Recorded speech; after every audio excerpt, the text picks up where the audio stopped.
at the games. You ever watch that when they hide the hairy dog and the French fries or whatever? You ever watch that thing? I always want to mix up these things right here, so you guys see if you can tell them apart. But it's good to see everybody. I'm excited about our season. Really, I like this team. This is the first team I've had at Georgia where I recruited every player, and we have a culture amongst our team that I'm excited about. We have some new faces, and unlike last year, we return a lot of production. So this is a group that I'm looking forward to coaching. It's a group that I think still has a very young flavor to it, but we do return quite a bit of production from last year. And so I anticipate we will be a team that continues to improve throughout the year, but hopefully we'll be a team that has certainly a much greater understanding of what's required to win when the season begins. Coach, what's the biggest difference, in the team this year as opposed to last year as far as improvements and what you're expecting than you were a season ago? We have more pieces this year. We're a deeper basketball team. We're more athletic than we were. We're a more physical group. Certainly a more experienced group than we were last year. We are going to miss the experience of Gerald Robinson and Dustin Ware in the backcourt, but that's really the only key pieces we lost off last year's team. We just have more guys that I think are ready for SEC play, and I think we're a little bit longer. We'll be a little bit bigger in the backcourt. We're more physical up front with a year in the weight, in the off season, working in the weight room, and just in natural maturity. So I think we're a more physical team and a deeper team for sure. Is Marcus Thornton back to 100% now? Marcus Thornton is right near 100%. I think he's been doing everything in our workouts. We will continue to be very cautious with Marcus. He will probably get frustrated with me because I'm going to make sure that we proceed very slowly with him. He's going to be cleared to practice. He's going to be ready to play. He's looked very good in our workouts. But he's also a young man who's had two knee surgeries, and he's got some tread on those tires. So we got to be careful to make sure that we keep him fresh and rested. And so there'll be days when, even though he's healthy, I may sit him on the side just to make sure that he continues to stay healthy. Do you see Dante still having to fill in kind of at the center type position you have there? Are you able to move him away from basketball? Well, I think Dante can play some at the 5, some at the 4. We obviously, I think that John Florvis, physically is so much stronger than he was last year. Tim Dixon had a great trip to Italy. John Cannon played very well in Italy.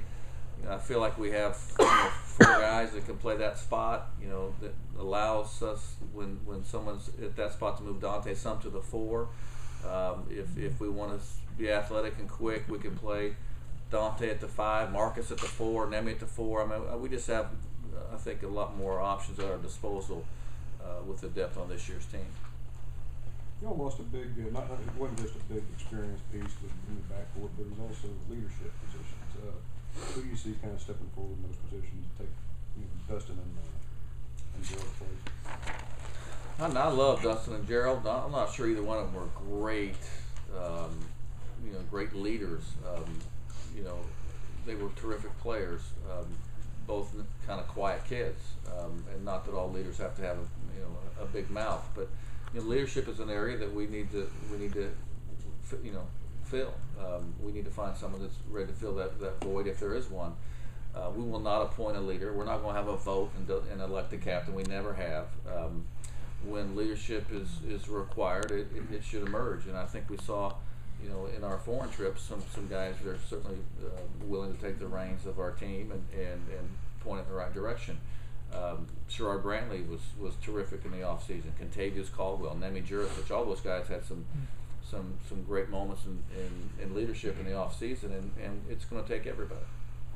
Even with losing those 2 guys, how do you feel about your perimeter shooting and with some of the new pieces you're going to be adding? Well, we didn't shoot it well last year. As great of a shooter as Dustin was in his career, last year was a tough year for him, kind of up and down. Shooting is an area that I think that we're always going to be concerned about, no matter who's on our team. But you know, I think my first 2 years here, we were first or second in 3-point shooting in the league, and then last year we dipped a little bit. I think shot selection is so paramount in the results of your shooting percentage, and hopefully this team will be maybe a little bit more disciplined in that area. Mark, are your expectations for your team different in year 4 versus some of your first or second year? I know you might maybe have more talent your second year, but just in terms of kind of as you head into a new season. I'm not. You know, this team will have expectations that I think all teams have had. You know, that are fair. We expect them to act right, play hard. You know, represent their school the right way. And I think that the talent is different than we've had in other years. You know, last year, obviously, with the departure of those guys early, we were a little bit limited. The year before, we had some pieces, but they were different. I mean, we don't have a 290-pound body up front this year, but we have, you know, some longer athletic guys on the perimeter, which is ideally what we wanted to have. So I think expectations, obviously, for each team are unique and different, but there's some that stay the same. You were talking about Kentavious. I don't think of him as being a real outgoing type of guy. He may be different within the team concept, within the locker room. Where do you see him fitting in that leadership capability, number one, and then where can he go in terms of his playing ability? Well, I think Kentavious is really naturally a very quiet, soft-spoken young man. But when the scoreboard turns on or we start playing, I mean, his personality changes, and he cares about winning. He cares about playing hard, and sometimes we have to slow him down. I think looking back at last year, he had a lot of plays defensively where maybe he picked up a foul or two because he didn't know how to control his motor. He was so aggressive, but he's also more aggressive in his personality on the court, and that's where the leadership comes through. I think he is. He had a very good freshman year in many ways, but there is so much room for improvement with him, and he understands that. He's going to have to shoot a higher percentage. He's going to have to become a more efficient scorer.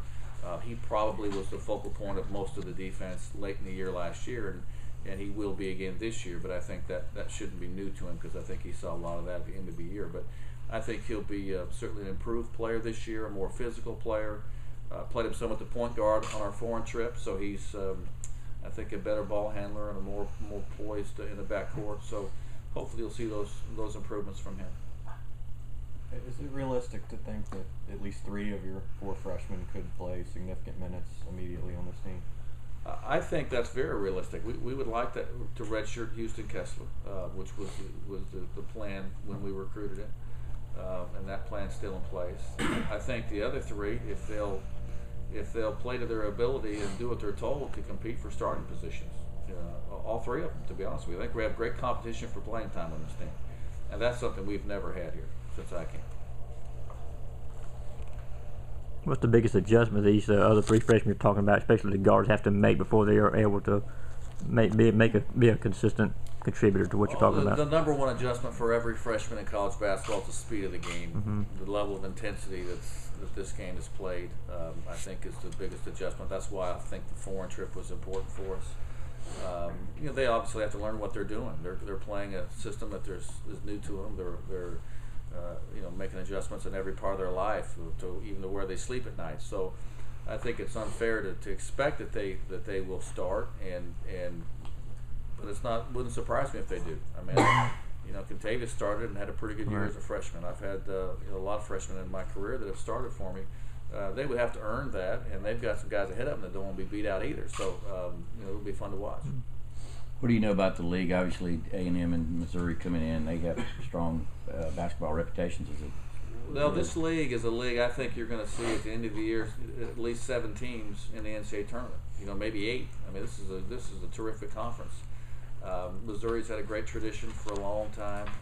I obviously grew up in Kansas and grew up watching Coach Stewart's teams play at Missouri, and A&M's had a very good last decade, and they'll just enhance the basketball in this league. But this is a league where I think there's at least 7 teams at the end of the year will be playing in the postseason. talk about your non-conference schedule this year. I mean, of course, going up to Brooklyn for the tournament. How tough is this going to be? A challenge. Well, I think the goal in non-conference scheduling is to create a strength of schedule that will put you in great position on your postseason resume. I think that if you don't play a strong schedule, it's just going to hurt you. I don't think playing a strong schedule hurts you. It certainly challenges you. You don't sharpen your teeth by eating bread pudding every night. You've got to put some meat into your schedule, and we feel like we've done that, and we're going to have to learn how to play at a high level very early.